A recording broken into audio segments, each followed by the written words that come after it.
Halo, assalamu alaikum warahmatullahi wabarakatuh. Leo nina dawa tofauti ambazo zinaenda sehemu tofauti kama unavyojisikia.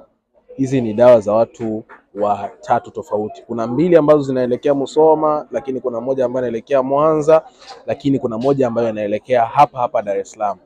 Hizi mbili ni za watu wawili tofauti ambao wanapitia changamoto za fungus. Ni mwanamke na mwanaume, lakini waliambukizana fungus wote wawili kwa mpigo mmoja. Maana yake mwanamke alimwambukiza mwanaume fungus. Sasa wote hapa tunaenda kuwakomboa, ndani ya mwezi mmoja watakuwa tayari wamepona. Lakini moja hapa ni kwa ajili ya mwanamke ambaye anapitia changamoto za PID, uchafu sehemu za siri na ukavu ukeni. Lakini hii ya tatu ni mwanamke ambaye anateseka sana kwa muda mrefu bila kupata ujauzito. Sasa hii ni dozi ambayo akienda kuitumia ni kwamba anaenda kupona moja kwa moja ndani ya mwezi wote mzima. Sasa kama wewe ikiwa ni kati ya mtu ambao anapitia changamoto kama hizo, chukua namba yangu kwenye profile yangu hapo iko, utanicheki WhatsApp au utapiga simu moja kwa moja kwa ajili ya kuhudumia. Ni yule Dr. Kasim na afya ya mama na watoto. Twende, chao.